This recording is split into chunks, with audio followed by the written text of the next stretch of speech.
Hello, ladies and gents. Welcome to Wednesday's Serial. Today, I want to talk about something different, do more of a topic thing. I realized I've been reading through a lot of different collections and things recently, and I wanted to talk about some different publishing standards because I realize how these books are published affects how we digest the books. And I don't know, it was just something when I started thinking about it. It's like I realized I had preferences and whatnot, and they weren't super heavy. But when I started leaning in on it, I realized like we don't really have a lot of say or control over a lot of these and what we get. But I thought it'd be an interesting nit to pick. So here's me talking about some of them tonight. So first up, a collection that many of us have.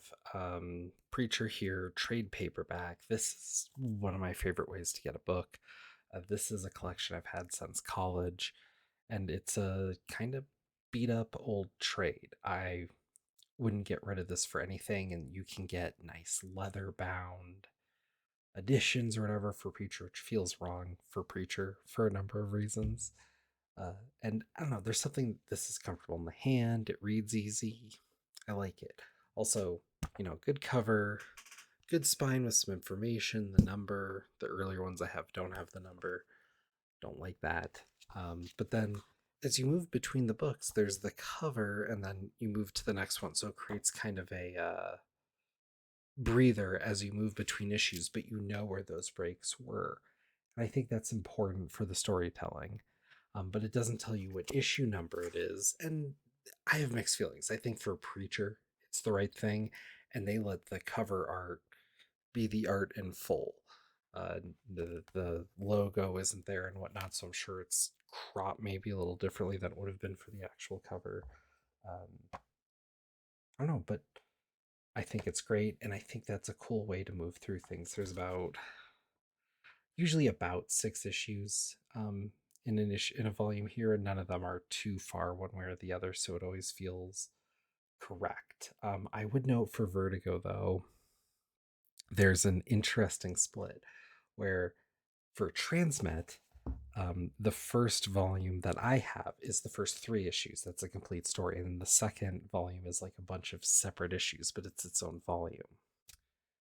And they made that split different. So the first handful of trades are a different split of issues when they did later volumes to make it more even. Um, I don't know. It's interesting. I don't know of too many instances like that. Next up is my Spawn Origins volume. The spine is always this nice clean white. They do this. There's moments like this where you do have a bit of gutter loss. I don't even know if that was better in the issue itself, though. Um, but overall, it's a good, clean thing. It's very similar to the Preacher trade. It's done that way, but between each issue, they have this, where you have a portion of the cover, the number really large, and then the month and year and the title of the issue. And I hate this. Um, Losing out on the covers on Spawn is missing out on a big part of Spawn, I think, and it just takes away from it. Overall, these are really handsome collections, but the choice there is maybe one of the biggest missteps I've seen, and one of the biggest missteps you'll see, I think, through this entire choice of publishing. Then next up, I know Preacher was earlier, and obviously Spawn was earlier, but those collections weren't. But I think with some knowledge of the past, but kind of being early in the game of collecting ongoing series, especially from the big two, was the Ultimate line. The Ultimate line was big, but I think people forget when I got started, it was a book. It was kind of shaky, but when the trade started selling, it found an entire new market and got a whole bunch of people hooked on comics that weren't before. The trades were the biggest thing. I think the publishing choices they made for the trade helped. I mean, you have to remember this is back when things were on the shelves, but think Barnes and Noble, Borders, if you remember Borders. Um, you know, really slick, good, clean logo, not the old dated one. I love the old dated one, but for bringing in new people, it worked here. Clean volume number, so you could just collect them in order, no questions about it. Boom, you have this Marvel thing uniform across all of them, which makes it look nice on the shelf. They usually kept the lettering uh, for Ultimate here very uniform. Fantastic Four, they were great. If you look at Ultimate Spider-Man, it's usually pretty uniform. There's a couple volumes where it's not even, and it kills me every time. And they do kind of like the preacher one I said here. The art is the split in between, though usually it's the same artist as the interiors, but they do have the little number in the corner, which I think is the right decision here. In Preacher, I'm against it because you're just moving to the next issue. It doesn't matter. Here, you are just moving to the next issue, but knowing that you're at issue 32, 33, it feels more important for a Marvel book. And um, honestly, I think this is the gold standard of how things should be published. It's typically 6 issues of volume, comfortable in the hand, works well. Then I have kind of a split that I wanted to talk about. So I have these 2 volumes of Sin City. It's the same content, A Dame to Kill For, but one is this digest book and one is more a traditional trade. And if you look at the traditional trade, just going to a random page, there's a lot of information here. It's all black and white, and the text pops in a way that I think is telling because when you look at it, a random page here, they did something with the text, or it just doesn't have the print to pop. And the digest does hurt it a little bit. I don't think it's so bad. I think if there's a price issue or an accessibility issue, I don't think you're at much of a loss for anything. But by and large, I prefer the old regular trade. But the binding is interesting because the digest one is more uniform, whereas the trade ones were older, and they try to evoke a bit more of a movie poster feel and whatnot that I think fits Sin City a bit better. These are nice on the shelf, but a lot of this, like the Dame to Kill For here, is so small, you kind of got to squint for it. Whereas here, it's kind of it's what's making the binding. Um, Also, you have the back here. They just picked a random page, whereas the back here is a little Frank Miller extra. Um, and here, I don't think one's right or wrong necessarily, but I think a lot of your preferences will start to show. And there's other volumes of Sin City. You can get big, bloated ones with extras or anything. And again, I just that in the hand trade feel pretty important. Then I wanted to get to some of the messier trade options, and I think this one exemplifies a handful of odd options because this is a Bruce Wayne murder, and if you don't know, this played into a chunk of Bat comics through the 90s where this trade collects Batman, Detective Comics, Robin, potentially Birds of Prey, like all these different books, different authors, different artists. It jumps around. And I think the cover break would help set expectations. Because when you're reading a story and the art jumps, no matter how you feel about the art, when the art jumps, it tears, I guess. And this book doesn't really do it, but it keeps the comics, which has the splash, not the splash page, the intro pages. And you get all the creators there because that was part of the comic. And it just jumps from like here. This is obviously a different artist than this one, different issue, different issue. Just moves throughout them as it wants. And sometimes it's only taking parts of issues. And I get why they did this, but without the covers, without the context, it just doesn't really work. And they do give you the covers in this reduced back matter kind of thing. And I know it would have been a few more pages, but at least let the covers sing, right? So I didn't love that. Another transition I had was in Marvel. X Factor is originally collected in these premiere editions, and that was the only way, or pretty much the usual way, you could get X Factor. And I have all of them as far as they ran, and started collecting them as they were coming out. And then they stopped allowing for that, because for a while there was an option: did you want the hardcover or the soft cover? And I had made a choice. They took that choice away, and this premiere is not only a hardcover, it has a different paper quality. It's more glossy than the more pulpy paper here. And if when you pick up this trade, you can feel it start to bend in a way none of the other trades I did before. This is just cheaper all around. And it went from 24 to 17. I don't know. It was a bummer. And it was a hard transition. And I don't know. But I mean, beyond that, um, in these more standard Marvel trades as you get later, which started becoming standard in the Ultimates, you have the ads on the inside, which aren't too bad, but those are kind of the only ads you get, and they're usually semi-related. I think it's just X stuff in the back of this one, mostly X-Men, because they don't have a ton of X Factor. And they do this thing with the covers where they have it, but to keep it within the bleed or everything, they just kind of show you the bleed and frame it and have that weird background, the same background for everything. And I don't think that works. You can also just see naturally where there's just gutter loss on stuff that shouldn't even have gutter loss. Kind of crummy. And that transitions into some talk of hardcovers. So I think when a lot of people think hardcovers, they think omnibus. What's more important omnibus to have in your collection than Fantastic Four #1? Um, I mean, these.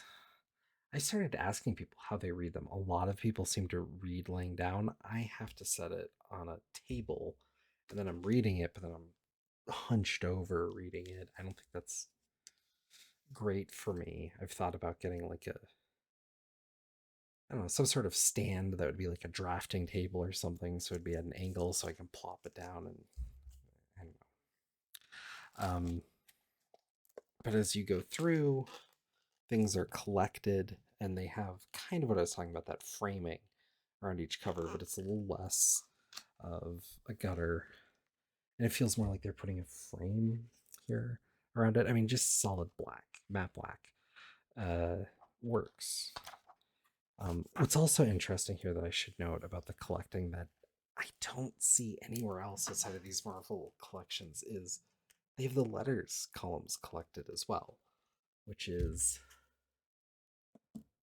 interesting. It's an interesting moment of archival. I don't know how many people are reading through the letters, especially on something like this, but it is interesting in these early days of Marvels and reading letters from the 60s. And sometimes, to go see, there are some letters from would-be creators or notable fans, or getting a sense of the times as well. It's an interesting bit with these being tomes of not only just the comics themselves, but the moments they were in, and it puts it in a place in history. I think adds a value.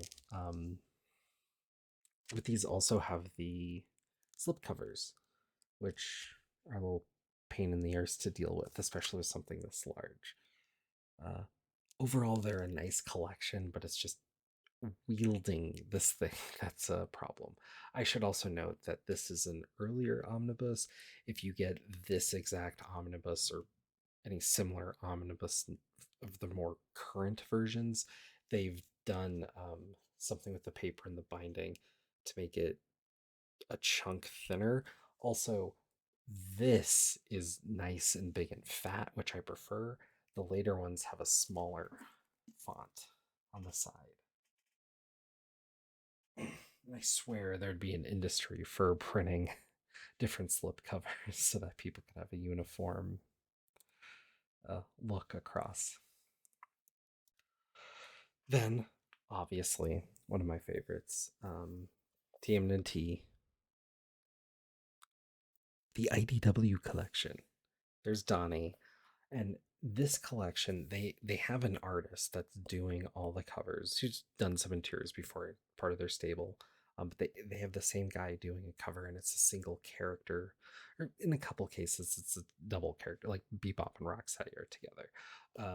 But one for each, and they give a color for each. Donnie's obviously, each of the turtles gets their obvious color. You also have the same artist doing a little back. Just really nice presentation. They all have this katana, binding look. And they do the framing, but I think they do something a little more interesting with it, where they take the art of the A cover and they have it, but they also use a little bit of the framing so that you can have the issue number, who the art is by there. So it looks a little more like it's in an art exhibit than just framing it. And then you move through. You also, some of the other comics that I've talked to have this, but there's a really slick TOC here. So you see the issue, some credits and whatnot. And what's really important about that in this collection is as you move through, like it's issue 29. Okay. And then you have the Ultron Empire #1, and then issue 30, Ultron Empire #2, 31, 32, Ultron. And so you realize like this is using all the B material and putting it right where it's supposed to be in line with the continuity, which a lot of the Marvel collections do or don't randomly. Same with DC, kind of like what I was showing you earlier with the Batman Fugitive. They have books that are for continuity, but they also have books that are just following, Detective Comics. What's brilliant about these is if you want to read this run of Turtles, this is the best way to get it. It's all put together, it's all in order, and then you just need the volumes in order to read through. So I own every issue, but I'll probably never pick out an issue again because I have these collections. It's the best way to read it. So that's interesting. And then I wanted to talk about something in industry, but different. These are Berserk, leatherbound. This is the deluxe edition. This is important because if you know Kentaro Mura, he's known for having more detail work than most of the other manga contemporaries and just being incredible. It's very true. The Berserk volumes are standard manga. They're not this big because this is about the size of a normal issue of comics. And if you open it up, you can just see some of the detail of art. You can see why you need a little extra room to have all the English come through. And then you get these beautiful double page spreads. And I know there's some people who would say something about gutter loss, but at a certain point you have to realize it's a printed product and you gotta eat it. This is pretty darn great. And it just plays through. And I'm looking for what I've been showing you, which I think is the most important part of the publishing choices, which is this doesn't do the covers in between. It will just go from one issue to the next. And you don't necessarily see that where the exact page breaks are, but it's a different industry. So there aren't necessarily covers between each chunk because there are 10 pages from Berserk isn't in Shonen Jump, but from whichever magazine was being published at the time. But between chunks, you get kind of this. It says War of the Demons, like it's an actual, would have been blank page. They're putting in something to create breaks. Um, and so they have that, but then each volume, because each one of these deluxe edition volumes are a collection of 3 otherwise collected volumes. So it's kind of funny. You can see the contents here. Berserk Volume 1, 2, 3. Those are the page numbers. And here's the start of one of the volumes, obviously. So they have the cover there in black and white. It otherwise would have been in color. You have something of a loss there, I guess. But I don't know. It is interesting to see, like, and then within each volume, you do get your page and a playthrough. Also, I should have noted this and the Turtles volume have these inlaid ribbons for bookmarks, which is nice for these larger volumes. Like the Marvel omnibuses, I really think would benefit from one of those more so than most, but a lot of the lighter trades and whatnot, there'd be no point. You're probably reading in the sitting, and if not, piece of scrap paper, whatever fits. But for something like this, for a Marvel omnibus, definitely for those Turtles collections, I think they do add something. Um, I should have also noted in that Marvel omnibus, they're really notorious for, I mean, especially when you get that thick, um, gutter loss is a problem. And that's something that I'm really wondering about because now we have these compendiums coming out. And I don't have a one to show you. I think they're horrendous. They're essentially soft cover omnibuses. And I don't know how you're supposed to hold that, wield that, read that. The gutter loss seems even worse. The page quality is terrible, but that's literally the point because they're packing in so many pages. And it feels like in this digital day and age, you're going out of your way to get something relatively cheap, even though it's pretty expensive, to have something to read through the story because you actually want to buy it and own it. But it is the worst physical way you could buy and own any comic. Um, in fact, I went on my way, kind of see it on the shelf behind me, the Starman collection, which I need to get to. I got in the 6 omnibuses, which cost a little more than it should have, but those are out o print, and they're doing 2 compendiums now that are 3 of those mofos jammed together into one soft cover volume. And I haven't seen one on the shelf that isn't ripped. Just it's too heavy for its own good. It doesn't work. It seems like these compendiums are really picking up speed, and a lot of people are owning them. I think they're a thing a lot of people get off of Amazon and then read, and I've heard a lot of people like them. These people are wrong, and they don't know what they actually want, and they need to either push for better quality or push for smaller collections. And I think there's an answer because the compendiums really make sense now. Because you have to remember a lot of trades and whatnot, and the standards of what I'm talking about, born of, like I said earlier, born of the days when Barnes and Noble and Borders was really the place where you'd go to buy this stuff. If you're buying comics now, I mean, if you're a good boy, you're probably getting it at the comic shop. But a lot of people are getting stuff online, and rightfully so. Get stuff discounted, get it better, get it fast, whatever. Have it available to it all. The compendiums make sense in that way because the number one killer of comic prices right now is shipping. Makes sense.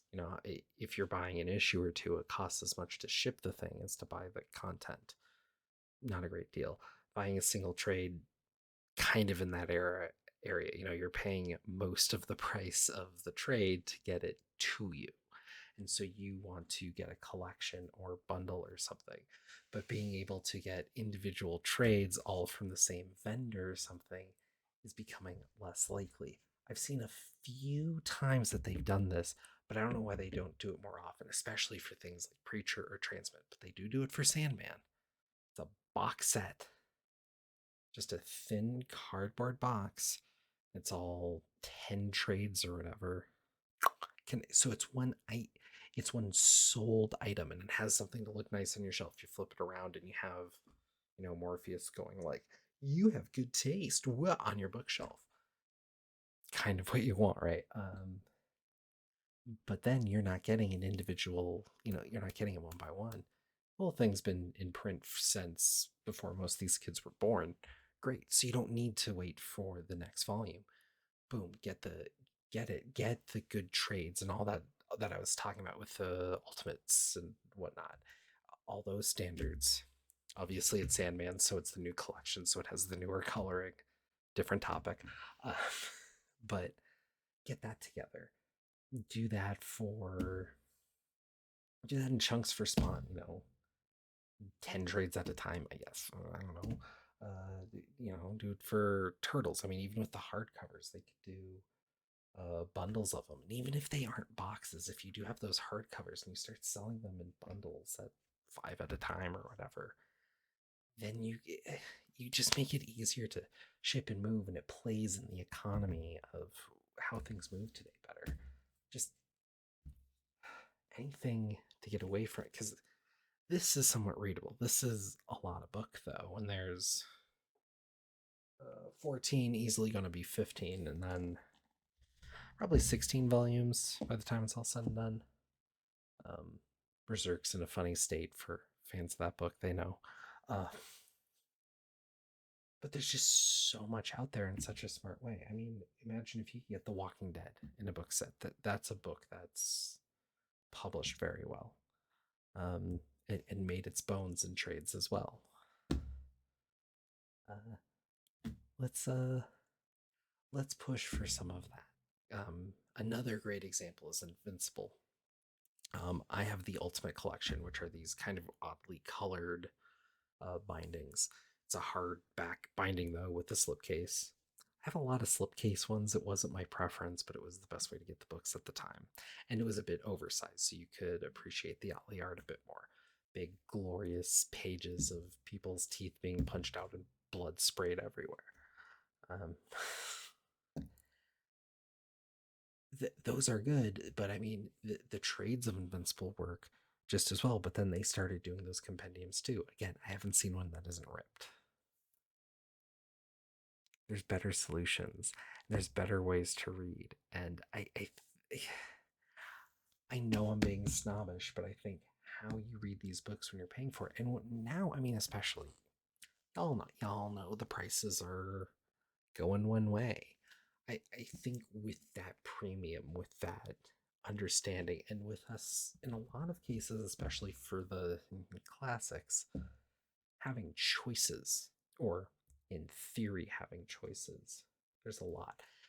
And the choice thing is a problem because for a lot of early Marvel, because I can't get the issues because I'm not a millionaire or a multimillionaire, um, I got the omnibuses because they are literally the cheapest way to have a print thing to have access to read those stories, except for maybe like the first 10 issues, but then for the other 20 in the omnibus, and then so on and so forth. Um, not so much. Um, but there's the Marvel Masterworks collection. I looked at those. They look great. They look perfect. They look exactly like what I want. And if you start down that road, out of print, out of print, out of print, out of print, and has been out of print for a decade. And they maybe might reprint, or they're maybe getting to the next volume, or maybe they're starting at one again, and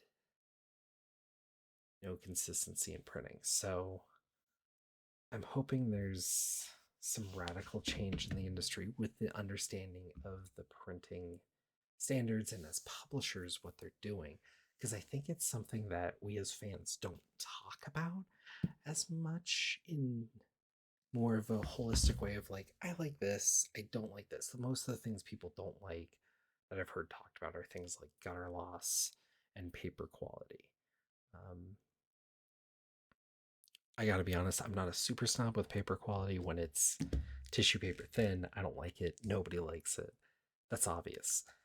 But it's also obvious why they're doing it. And now we have a lot of people pushing for it, even if that's not what they think they're pushing for, because these compendiums are becoming popular. And so that's the message here. If you read compendiums, you're destroying the industry and you're a bad person. There we go. Sound off in the comments. I'll hit y'all later. Thanks. Bye.